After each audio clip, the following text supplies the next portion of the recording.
آتے ہیں ایک دفعہ حالات کی وجہ سے میں بہت پریشان تھا، تو میں نے قرآن مجید میں یہی آیت پڑھی وَمَن يَتَّقِ اللَّهَ يَجْعَل لَّهُ مَخْرَجًا، کہ جو تقوی اختیار کرے گا اللہ اس کے لیے حالات میں سے نکلنے کا راستہ دکھا دے گا۔ وہ کہتے ہیں کہ میں نے قرآن مجید رکھا اور اللہ کے سامنے نیت کی، اے اللہ میں آئندہ تقوی کی زندگی اختیار کروں گا، تو مجھے اس مشکل میں سے نکال دے۔ فرماتے ہیں صرف نیت کرنے کی وجہ سے اللہ نے اس تنگی کو آسان کر دیا اور میرے لیے خروج کا راستہ نکال دیا۔ تو تقوی اختیار کرنا اللہ کو اتنا پسندیدہ ہے، اللہ بندے کے لیے پریشانیوں میں سے راستہ نکال دیتا ہے۔ پھر رزق کے بے گمان ملنا، کہ اللہ تعالیٰ ایسی طرف سے رزق دیتا ہے جس کا ان کو گمان ہی نہیں ہوتا۔ اورنگزیب عالمگیر ایک بادشاہ گزرے ہیں، بڑے عالم تھے، صاحب نسبت تھے۔ ان کے استاد کا نام تھا ملا جیواں رحمۃ اللہ علیہ۔ ملا جیواں رحمۃ اللہ علیہ کی بڑی جائیداد تھی، وہ بڑی بلڈنگز کے مالک تھے، زرعی زمینوں کے مالک تھے، اور جیسے کوئی بڑا سیٹھ آدمی ہوتا ہے نا، ایسے ان کا حال تھا۔ ایک شہزادے نے ان کی شکایت بادشاہ کو کی کہ جی یہ بادشاہ کا پیر ہے اور اتنی جائیداد کا مالک ہے، تو ہمیں یہ لگتا ہے کہ یہ لوگوں کو ورغلا کے ان سے پیسے لے لیتا ہے اور اس نے اتنی جائیداد اکٹھی کر لی ہے۔ تو اورنگزیب عالمگیر نے فیصلہ کیا کہ میں ملا جیواں رحمۃ اللہ علیہ اگرچہ میرے استاد ہیں، مگر میں ان سے پوچھوں گا کہ یہ استاد آپ نے کیسے جو ہے وہ جائیداد بنا لی۔ تو انہوں نے ملا جیواں کو پیغام بھیجا کہ جی آپ ملنے کے لیے تشریف لائیے۔ اب ملا جیواں رحمۃ اللہ دربار میں آئے، اورنگزیب عالمگیر نے اٹھ کر ان کا استقبال کیا، پاس بٹھایا، سلام کیا، محبت سے بات کی اور یہ کہا جی کہ آپ مجھے یہ بتا دیجئے کہ آپ تو ایک فقیر آدمی ہیں، پڑھاتے ہیں طلباء کو، آپ اتنی جائیداد کے مالک کیسے بن گئے؟ تو ملا جیواں رحمۃ اللہ نے فرمایا کہ آپ کو یاد ہوگا میں پچھلی مرتبہ آپ کو ملنے کے لیے آیا تھا، آپ نے مجھے ایک چونی ہدیے میں دی تھی۔ کہاں؟ کہنے لگے وہ چونی میں نے جا کے اپنی بیوی کو دی تھی اور کہا تھا کہ اس کو کسی اچھے کام پہ لگا دو تاکہ اللہ ہمارے لیے رزق میں آسانی کر دے۔ میری بیوی نے چند انڈے لیے اور مرغی کے نیچے رکھ دیے، ان انڈوں سے بہت سارے بچے نکل آئے تو کئی مرغیاں بن گئیں، چنانچہ ہمارے گھر کی مرغیوں میں برکت ہو گئی۔ پھر مرغیوں کے ساتھ میری بیوی نے ایک بکری خرید لی، اللہ نے بکریوں کا ریوڑ بنا دیا۔ پھر بکریوں سے ہم نے ایک گائے خرید لی، اللہ نے گائے کا ریوڑ بنا دیا۔ گائے بڑھتے بڑھتے اتنی بڑی کہ میں گائے کو سیل کرتا تھا اور زرعی زمین خریدتا تھا۔ پھر اللہ نے میری زرعی زمین کے کاروبار میں برکت دی اور ایک زمین میں کم قیمت پہ خریدتا تھا، اس کی قیمت بڑھ جاتی تھی۔ تو اللہ تعالیٰ نے آج مجھے اتنا کروڑ پتی بنا دیا، مگر میری انویسٹمنٹ وہ چونی ہے جو آپ ہی نے مجھے دی تھی۔ اورنگزیب عالمگیر نے کہا کہ اچھا استاد جی اب ذرا میری بات بھی سن لیجئے۔ اس نے اپنا ایک خادم بھیجا کہ جاؤ فلاں جگہ پہ جو ایک ہندو ہے نا اس کو بلا کے لاؤ اور اس کو کہو کہ پچھلے سال کا پورا ریکارڈ خرچے کا ساتھ لے کے آیا۔ تھوڑی دیر میں وہ ہندو آ گیا، اس نے کہا بادشاہ سلامت آپ نے کیوں بلایا ہے؟ بادشاہ سلامت نے کہا کہ آپ نے پچھلے سال اپنے مکان کی چھت کو ریپیئر کروایا تھا، اس کا خرچہ کتنا ہے؟ اس نے کہا جی ایک چونی۔ اس نے کہا مجھے اس کی ڈیٹیل بتاؤ۔ اس نے کہا جی بہت بارش تھی اور میری چھت میں سے پانی ٹپک رہا تھا اور میری بیوی مجھ سے جھگڑا کر رہی تھی، آپ گھر کی طرف توجہ نہیں دیتے، چھت ٹپک رہی ہے، بچے نیچے سوئے ہوئے ہیں، ہم جائیں تو کہاں جائیں، آپ جلدی سے اس چھت کی ریپیئر کروائیں۔ کہنے لگے اس بارش کے موسم میں وہ ہندو جو تھا وہ اپنے گھر کے باہر جھانک کر دیکھنے لگا کہ کوئی بندہ کام کرنے والا مل جائے، تو اس کو ایک نوجوان قریب ملا۔ اس نے نوجوان سے پوچھا اے نوجوان تم مزدوری کرو گے؟ تو نوجوان نے کہا ہم تو دنیا میں پیدا ہی مزدوری کے لیے ہوئے ہیں، مزدوری ہے کون سی؟ اس نے کہا میں تمہیں کدال دیتا ہوں اور ایک جو ہے نا وہ اور چیز دیتا ہوں اور اتنی مٹی اکھاڑو اور اس کو میری چھت کے اوپر بچھا دو تاکہ پانی ٹپکنا بند ہو جائے۔ اس بندے نے 2 گھنٹے محنت کر کے آپ کی چھت کے اوپر مٹی بچھائی تھی اور سخت سردی برداشت کی، بارش برداشت کی، مگر مشقت کے ساتھ اس نے یہ کام کر لیا۔ جب اس نے کام کر لیا تو اس نے اپنی مزدوری مانگی، تو آپ نے کہا کہ میرے پاس پیسے تو نہیں ہیں، دکان پہ ہیں، کل آ کے لے جانا۔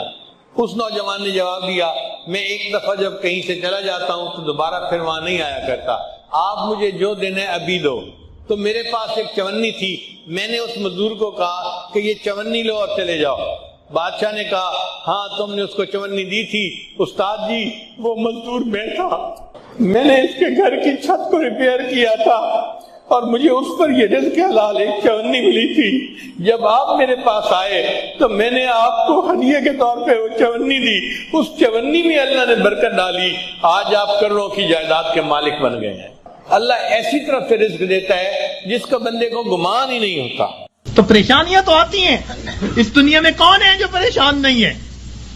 دری دنیا کسے بے غم نباشد، دری دنیا کسے بے غم نباشد، اگر باشد بنی آدم نباشد۔ اس دنیا میں کوئی بے غم نہیں، اگر کوئی ہے تو پھر وہ بنی آدم ہی نہیں۔ تو غم تو ہے ہی اس دنیا کے ساتھ، ہاں جہاں کوئی غم نہیں ہوگا اس کا نام جنت ہے، ابھی وہاں نہیں پہنچے، جب پہنچ جائیں گے تو پھر غم ختم کر دیے جائیں گے۔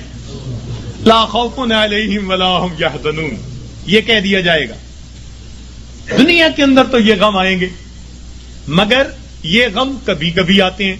ایک بات اور دیکھیے کہ اللہ تعالیٰ کی طرف سے آسانیاں زیادہ اور تنگیاں تھوڑی۔ انہ لا الہ الا اللہ وقال رسول اللہ صلی اللہ علیہ وسلم افضل الذکر لا الہ الا اللہ سبحان ربک رب العزت عما یصفون وسلام علی المرسلین والحمد للہ رب العالمین۔ اللہم صلی علی سیدنا محمد وعلی آل سیدنا محمد وبارک وسلم۔ دین اسلام کا پہلا کلمہ کلمہ طیبہ کہلاتا ہے۔ ہم اپنے چھوٹے بچوں کو یاد کرواتے ہیں کہ لا الہ الا اللہ محمد الرسول اللہ۔ اس کے معنی تو ہم میں سے سب لوگ اکثر جانتے ہیں، لیکن اس کے جو معارف ہیں وہ بہت کم آدمیوں کو معلوم ہے۔ آج کی مجلس میں اس کلمے کے معارف کے بارے میں گفتگو کا ارادہ ہے۔ پہلا نقطہ تو یہ سمجھ لیجئے کہ پورے قرآن مجید کا جو نچوڑ ہے وہ توحید ہے۔ جن دوستوں کو تفسیر کے ساتھ کچھ ذوق ہے وہ اس بات کو اچھی طرح سمجھیں گے کہ اللہ رب العزت نے اپنی کتاب میں سب سے پہلے توحید کا جو دعویٰ فرمایا وہ تھا وَإِلَٰهُكُمْ إِلَٰهٌ وَاحِدٌ۔ ویسے بھی بات تو توحید کی شروع سے ہی چلتی آ رہی ہے، لیکن جو نتیجہ نکال کے کھری بات کی جاتی ہے یہ سورہ بقرہ میں رب کریم نے کھلے لفظوں میں فرما دیا کہ جان لو کہ تمہارا پروردگار ایک ہے۔ پھر اس کے بعد مختلف قوموں کے واقعات بیان کیے گئے کہ جنہوں نے اس کی بات کو مانا ان کو انعام ملا، جنہوں نے اس کی بات کو نہ مانا ان کا دنیا میں عبرتناک انجام ہوا۔ مگر یہ جو توحید کا سبق تھا اس کو دہراتے رہے، چنانچہ ایک جگہ فرمایا فَاعْلَمْ أَنَّهُ لَا إِلَٰهَ إِلَّا اللَّهُ، ایک جگہ پر فرمایا لا الہ الا انا فاتقون۔ یہ سلسلہ اسی طرح چلتا رہا حتیٰ کہ قرآن پاک کا جو نچوڑ ہے وہ سورہ فاتحہ ہے اور وہ بھی توحید ہے۔ فرمایا قل هو اللہ احد اللہ الصمد لم یلد ولم یولد ولم یکن لہ کفوا احد۔ اس لیے سورہ اخلاص، ہاں سورہ اخلاص کا اللہ کے ہاں اتنا درجہ ہے کہ نبی علیہ السلام نے فرمایا من قرأ قل هو اللہ احد 10 مرات بنى اللہ لہ بیتا فی الجنہ، کہ جو شخص سورہ اخلاص کو 10 مرتبہ پڑھتا ہے اللہ اس کے بدلے جنت میں گھر بنا دیتے ہیں۔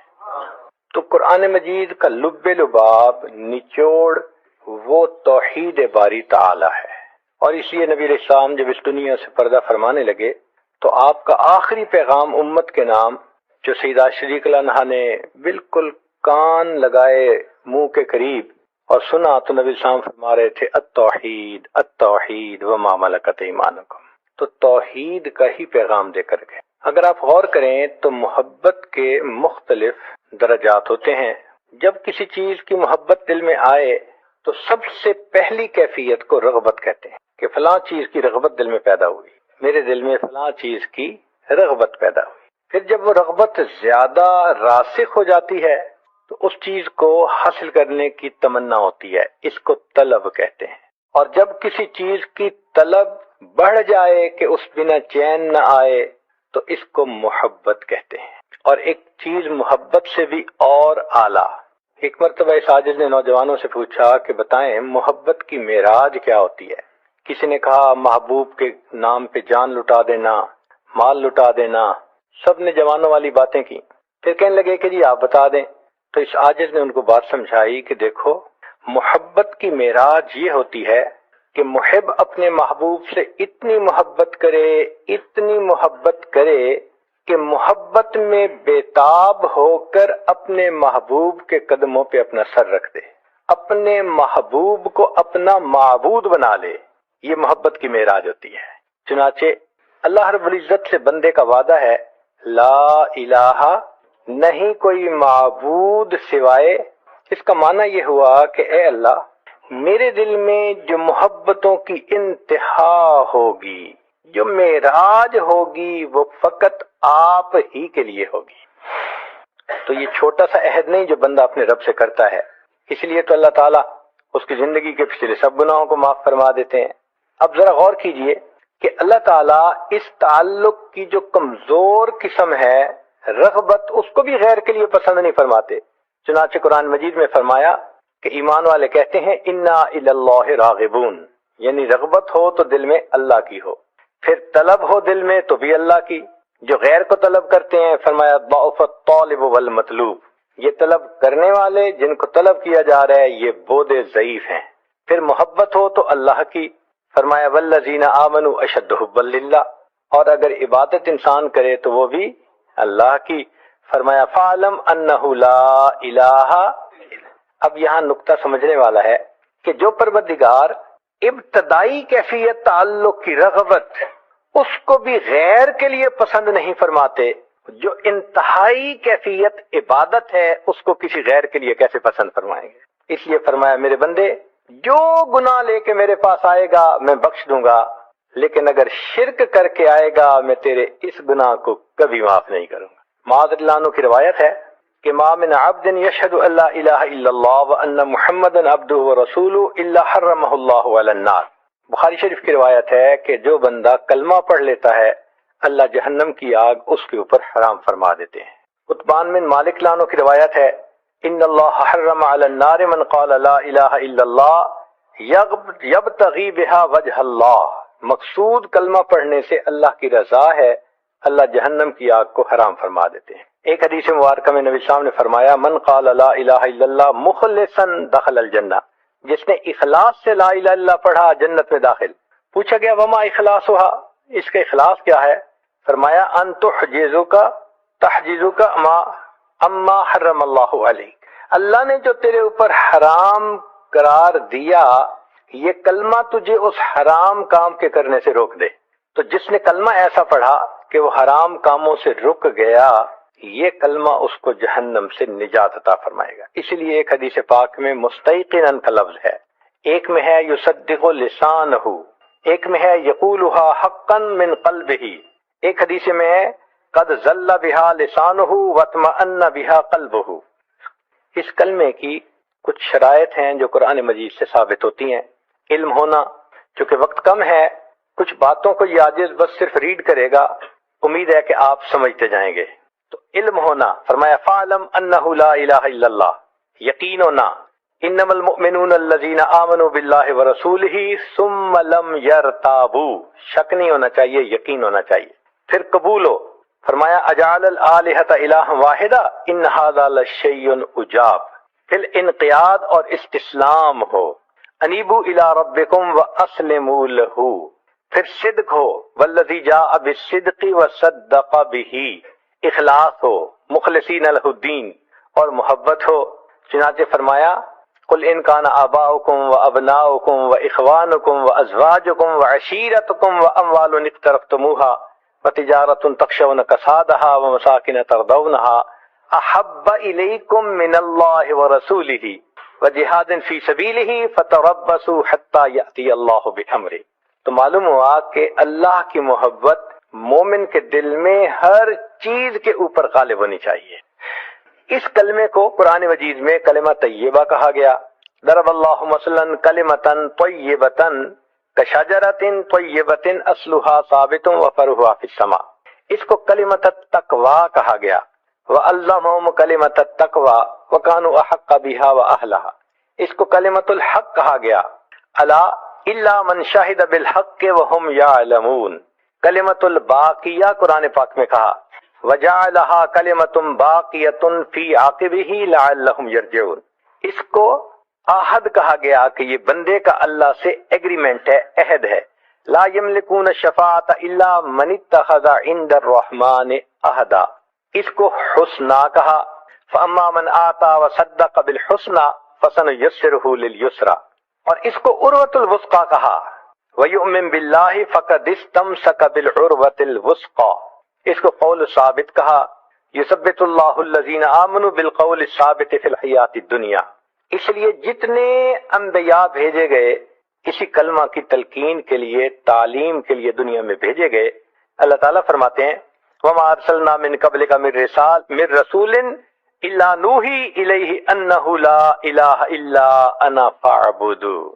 تو تمام انبیاء کرام کے دنیا میں تشریف لانے کا بنیادی مقصد اللہ رب العزت کی توحید کا سبق پڑھانا تھا. حدیث مبارکہ میں اس کلمے کے بہت فضائل ہیں. چنانچہ بہذہ الکلمۃ یستقبل الانسان الدنیا. اسی کلمے سے انسان اس دنیا میں آتا ہے، اس کا استقبال ہوتا ہے. دیکھو بچہ پیدا ہوتا ہے، سب سے پہلے اس کے کان میں کیا کہتے ہیں؟ اذان. اور اذان کے اندر کلمہ ہے لا الہ الا اللہ. تو گویا استقبال بچے کا کلمے کے ساتھ ہو رہا ہے. پھر افضل الذکر ہے، جیسے حدیث مبارکہ پڑھی گئی. ایک حدیث پاک میں ہے کہ نبی اسلام نے فرمایا کہ خیر ما قلت انا والنبیون قبلی لا الہ الا اللہ وحدہ لا شریک لہ. کہ سب سے بہتر کلمہ وہ ہے جو میں نے کہا اور مجھ سے پہلے والے انبیاء نے کہا، اور وہ ہے لا الہ الا اللہ. اور یہ احسن الحسنات، نیکیوں میں بہترین نیکی ہے. چنانچہ ایک صحابی فرماتے ہیں کہ میں نے پوچھا اے اللہ کے نبی صلی اللہ علیہ وسلم لا الہ الا اللہ من الحسنات، یہ کلمہ کیا نیکیوں میں سے ہے؟ قال، نبی اسلام نے فرمایا ہے یا احسن الحسنات، یہ نیکیوں میں سے بہترین نیکی ہے، یہ اعلیٰ شعب الایمان ہے. نبی اسلام نے فرمایا الایمان بضع و سبعون شعبہ، کہ ایمان کے 70 سے اوپر شعبے ہیں. ان میں تو کلمہ پردوں کو، سب پردوں کو چاک کرتے ہوئے سیدھا اللہ تعالیٰ تک پہنچتا ہے. عبداللہ ابن عمر رضی اللہ عنہ اس کے راوی ہیں، فرماتے ہیں کہ نبی اسلام نے فرمایا لا الہ الا اللہ لیس لہا دون اللہ حجاب حتی تصل الیہ، کہ کلمے اور اللہ کے درمیان جتنے پردے ہیں سب پھٹ جاتے ہیں، کلمہ اپنے رب تک پہنچ جاتا ہے. جو شخص کلمہ پڑھتا ہے اللہ رب العزت اس کا جواب بھی دیتے ہیں، اس کی تصدیق کرتے ہیں. چنانچہ اذا قال العبد لا الہ الا اللہ واللہ اکبر صدق ربہ، صدقہ ربہ، اللہ رب العزت اس کی تصدیق کرتے ہیں. وقال، اور یہ جواب میں کہتے ہیں لا الہ الا انا وانا اکبر. سبحان اللہ. ذرا سوچیے تو صحیح، یہ کیسی عبادت ہے کہ بندہ زمین پہ کہتا ہے، پروردگار عالم اس بندے کا جواب دیتے ہوئے فرماتے ہیں کہ ہاں ٹھیک کہا، میں ہی معبود ہوں اور میں ہی سب سے بڑا ہوں. پھر یہ کلمہ جب کوئی بندہ پڑھتا ہے تو اللہ رب العزت اس کی طرف دیکھتے ہیں. ایسے مثال ہے جیسے کسی کا نام لو، وہ آنکھ اٹھا کے دیکھتا ہے کس نے میرا نام لیا. تو جو بندہ کلمہ پڑھتا ہے اللہ رب العزت اس بندے کی طرف دیکھتے ہیں. چنانچہ حدیث پاک میں ہے کہ جب کوئی بندہ کلمہ پڑھتا ہے الا فتح لہ فی السماء فتحا، حتیٰ کہ آسمان میں ایک سوراخ بنا دیا جاتا ہے. حتیٰ ینظر الی قائلہا من اہل الارض، اللہ زمین پہ کلمہ پڑھنے والے کی طرف دیکھتے ہیں، میرے کس بندے نے میری توحید کا اقرار کیا. وحق لعبد نظر اللہ الیہ ان یعطیہ سؤالہ، اور اس بندے پہ حق ہو جاتا ہے جس کی طرف اللہ رحمت کی نظر سے دیکھے کہ اللہ اس کے سوال کو پورا فرما دے. اس سے گناہ معاف ہو جاتے ہیں، اس سے انسان کی مغفرت ہو جاتی ہے. اور یہ کلمہ قبر کی وحشت کو دور کرتا ہے. چنانچہ حدیث مبارکہ لیس علی اہل لا الہ الا اللہ وحشت فی قبورہم ولا فی نشورہم، جو کلمہ پڑھنے والے ہوں گے نہ قبر میں وحشت ہوگی نہ قیامت کے دن ان کو وحشت ہوگی. اور جو ایمان والے ہوں گے وہ قیامت کے دن کلمہ پڑھتے ہوئے کھڑے ہوں گے. یہ شعار المؤمنین اذا قاموا من القبور. چنانچہ طبرانی نے روایت نقل کی ہے ان شعار هذه الامه على الصراط لا الہ الا انت. پھر یہ کلمہ وہ ہے کہ جس کے برابر کوئی چیز میزان میں وزنی نہیں ہو سکتی. چنانچہ حدیث بطاقہ میں ہے کہ ایک طرف 99 دفتر گناہوں کے ہوں گے اور ایک طرف چھوٹی سی پرچی ہوگی جس پر کلمہ لکھا ہوگا، اور وہ بطاقہ اس کے تمام 99 دفتر گناہوں سے زیادہ بھاری ہو جائے گا، اور یہ جنت کی قیمت ہے۔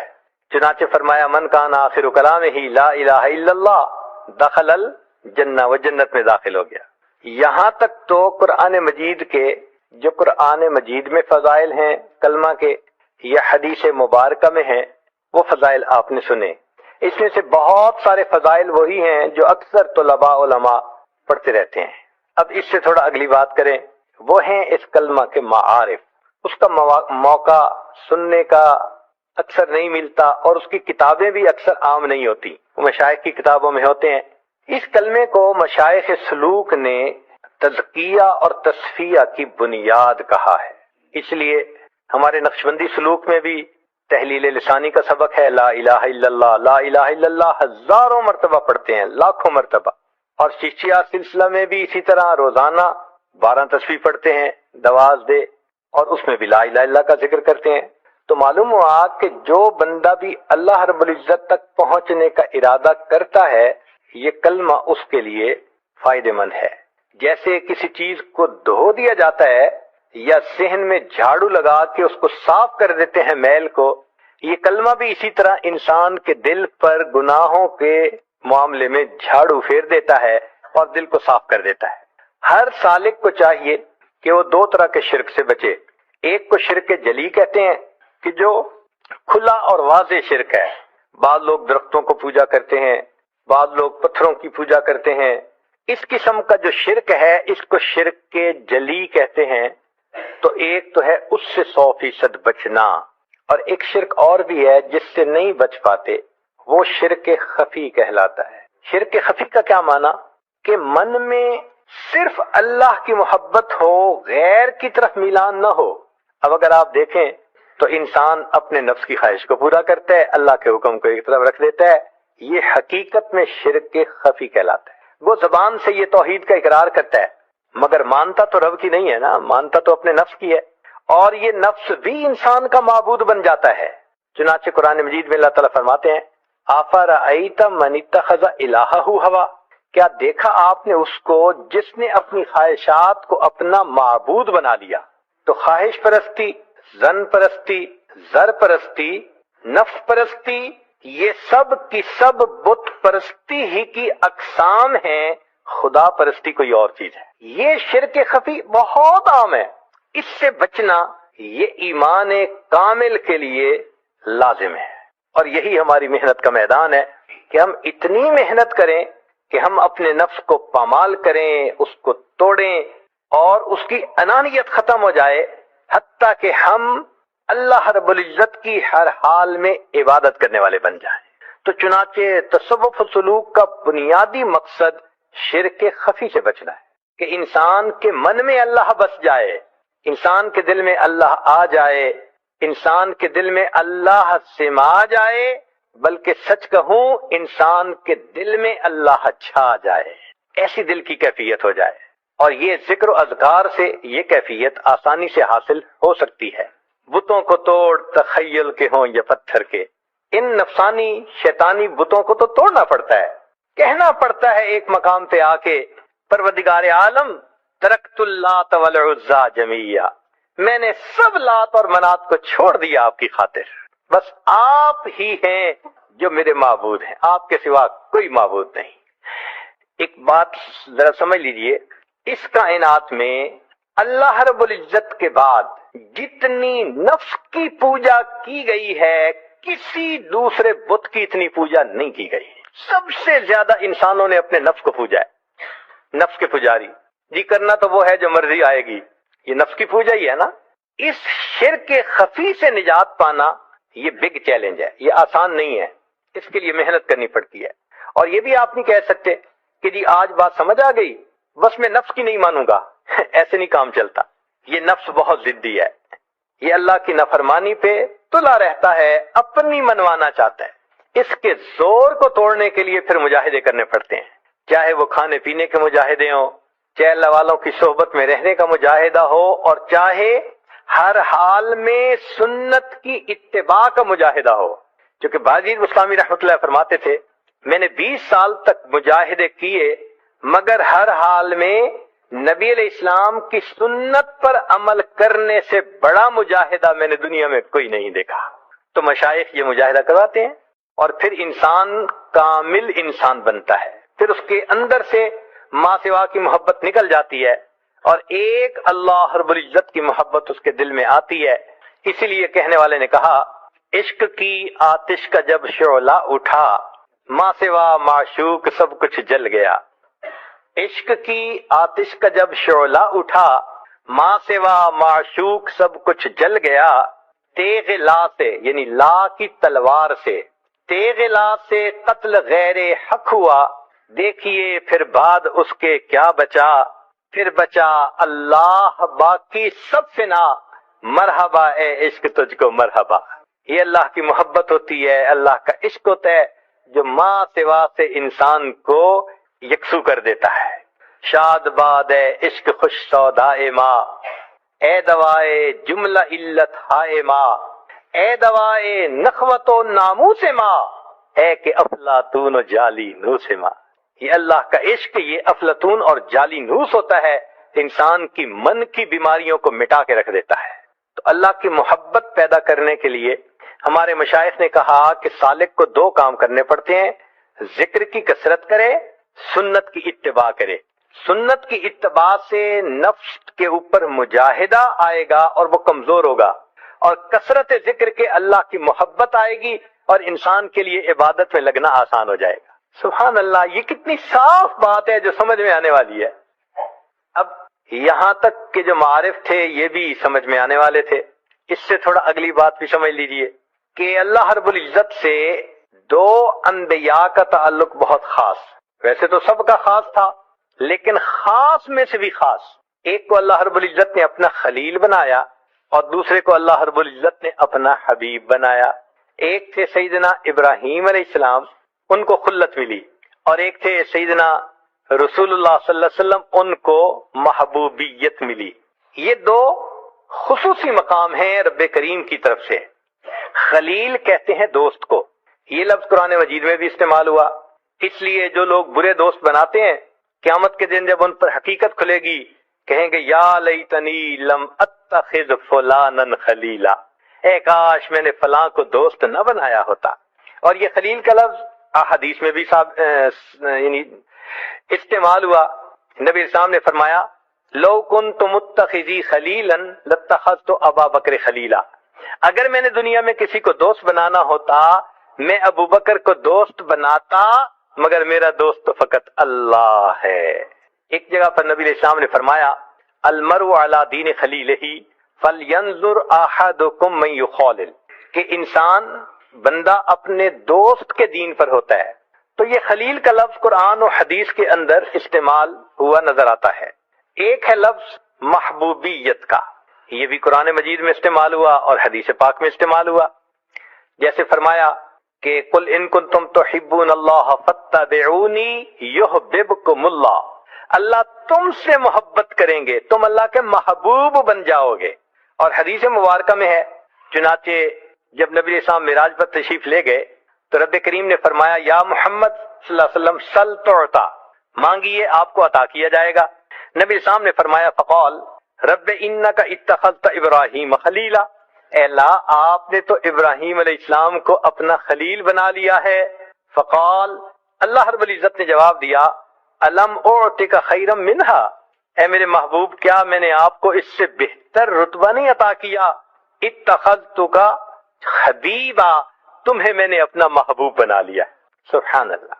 تو نبی علیہ السلام اللہ رب العزت کے محبوب. اب ایک مقام خلت ہے, ایک مقام محبوبیت ہے. ذرا غور کیجئے گا کہ ان دونوں کی آپس کی تفصیلات بھی معلوم کر لیجئے. جو خلیل تھے ان کو اللہ نے انسانوں کا امام بنایا, فرمایا انی جاعلک للناس اماما. تو جو خلیل تھے وہ کن کے امام بنے؟ انسانوں کے. اور جو حبیب تھے ان کو اللہ نے انبیاء کا امام بنایا. سبحان اللہ. حتیٰ کہ ابراہیم علیہ السلام نے بھی نبی علیہ السلام کے پیچھے نماز ادا فرمائی. پھر دیکھیے کہ خلیل کے بارے میں اللہ تعالی ارشاد فرماتے ہیں وَكَذَلِكَ نُرِي إِبْرَاهِيمَ مَلَكُوتُ السَّمَاوَاتِ وَالْأَرْضِ. طلباء نقطہ سمجھیں گے کہ خلیل کو اللہ نے ملکوت السماء والارض دکھانے کی بات کی ہے، زمین و آسمان کے خزانے دکھائے خلیل کو، لیکن جب محبوب کی باری آئی تو زمین و آسمان کے خزانے کیا اوقات رکھتے ہیں؟ فرمایا لقد رآ من آیات ربہ الکبریٰ، میرے محبوب نے تو رب کی نشانیوں کو دیکھا۔ پھر دیکھیے خلیل کا تذکرہ تھا تو ان کو دعا مانگنی پڑی کہ لا تخزنی، اللہ مجھے قیامت کے دن رسوا نہ فرمائیے گا۔ لیکن جہاں محبوب صلی اللہ علیہ وسلم کا تذکرہ آیا وہاں محبوب صلی اللہ علیہ وسلم کو دعا نہیں کرنی پڑی، نبی علیہ السلام کو اللہ نے خود فرما دیا یوم لا یخزی اللہ النبی والذین آمنوا معہ، اے میرے محبوب صلی اللہ علیہ وسلم آپ کو اور جو آپ کے ساتھ ایمان لائے ہم ان میں سے کسی کو بھی قیامت کے دن رسوا نہیں ہونے دیں گے۔ پھر اللہ رب العزت نے قربانی تو انسان سے لینی ہوتی ہے اس دنیا میں، آیا جو قربانی کے لیے وَلَنَبْلُوَنَّكُمْ، لازماً ہم تمہیں آزمائیں گے، تو انسان کو آزمایا تو جاتا ہے۔ دیکھیے ابراہیم علیہ السلام کی آزمائش کہ خلیل سے اللہ رب العزت نے بیٹے کی قربانی مانگی، چنانچہ ابراہیم خلیل اللہ نے اپنے بیٹے کو اللہ کے نام پہ قربان کیا۔ ہم جانتے ہیں کہ ابراہیم علیہ السلام کی سنت قرار پائی، بہت بڑی بات تھی۔ ہم اپنے بچوں کے بارے میں کتنے سینسیٹیو ہوتے ہیں، تھوڑی طبیعت خراب ہو تو ہمیں چین نہیں آتا، اور بچے کو خود قربان کرنا، اللہ اکبر، بڑی قربانی تھی۔ مگر اللہ رب العزت نے اپنے خلیل سے بڑی قربانی مانگی اور پھر کہا ان ھذا لہو البلاء المبین، یہ بڑی آزمائش تھی، بڑی آزمائش۔ تو ابراہیم خلیل اللہ سے اللہ نے بیٹے کی قربانی مانگی اور اپنے محبوب سے خود نہیں مگر ان کے نواسے سے پورے گھرانے کی قربانی مانگی۔ چنانچہ نبی علیہ السلام سیدنا حسین لانو کو جب پیار کرتے تھے تو ان کے چہرے پہ بھی بوسہ دیتے تھے، گلے پہ بھی بوسہ دیتے تھے، اور فرماتے تھے کہ یہ بچہ ہوگا جو اللہ کے راستے میں شہید کیا جائے گا۔ محبوب کو اطلاع دے دی گئی تھی، فرمایا محبوب آپ کی تو شان بڑی اونچی ہے، ہم نے آپ سے قربانی کیا لینی، جو آپ کے شاگرد دنیا میں ہوں گے وہ ایک قربان کرنے کی بجائے اللہ کے نام پہ پورے گھرانے کو قربان کرنے کی مثالیں قائم کر دیں گے۔ اس لیے علامہ اقبال نے عجیب شعر کہا، غریب و سادہ اور رنگی ہے داستان حرم، کہ حرم کی جو کہانی ہے، داستان ہے، سٹوری ہے، یہ بہت انوکھی ہے۔ غریب سے مراد انوکھی، جس کو کہتے ہیں نا 1 in million، غریب کا یہ معنی، سادہ ہے اور رنگین ہے خون سے، تو فرمایا غریب و سادہ اور رنگین ہے داستان حرم، نہایت اس کی حسین ابتدا ہے اسماعیل۔ تو حرم کی داستان میں ابتدا تھی ابراہیم خلیل اللہ نے بیٹے کی قربانی دی، اور انتہا یہ تھی کہ سیدنا حسین لانو نے پورے کنبے کی قربانی عطا فرما۔ فرق ہوتا ہے خلیل میں اور محبوب میں، جو دوست ہوتا ہے نا اس کو انسان زیادہ آزماتا ہے۔ تو آپ بھی ذرا غور کیجئے کہ اللہ رب العزت نے ابراہیم خلیل اللہ کو خوب آزمایا۔ قرآن مجید میں فرمایا وَإِذِ ابْتَلَىٰ إِبْرَاهِيمَ رَبُّهُ بِكَلِمَاتٍ فَأَتَمَّهُنَّ، آزمایا ابراہیم علیہ السلام کو ان کے رب نے کچھ باتوں میں اور وہ اس میں 100% کامیاب ہوئے۔ تو آزمائش آئی، اللہ نے ابراہیم علیہ السلام سے لینے کی انتہا کر دی۔ کیسے؟ گھر چھڑوا دیا، خاندان چھڑوا دیا، پھر ملک چھڑوا دیا، پھر بیوی بچوں کو کہا کہ دور بسا کے آؤ، وہ بھی چھوٹ گئے۔ پھر ایک وقت آیا کہ فرمایا بیٹے کو بھی قربان کر دو، اور ایک وقت آیا فرمایا خود بھی آگ میں کود جاؤ۔ تو دیکھیے لینے کی انتہا۔ تو جو دوست ہوتا ہے لینے کی انتہا ہوتی ہے، جو محبوب ہوتا ہے وہاں دینے کی انتہا ہوتی ہے۔ نبی علیہ السلام کے بارے میں اللہ فرماتے ہیں وَعَلَّمَكَ مَا لَمْ تَكُنْ تَعْلَمْ وَكَانَ فَضْلُ اللَّهِ عَلَيْكَ عَظِيمًا، اے میرے محبوب آپ پر تو اللہ کا بہت فضل ہے۔ فرمایا میرے محبوب وَلَسَوْفَ يُعْتِيكَ رَبُّكَ فَتَرْضَىٰ، تیرا رب تجھے اتنا دے گا کہ تو بس کرے گا۔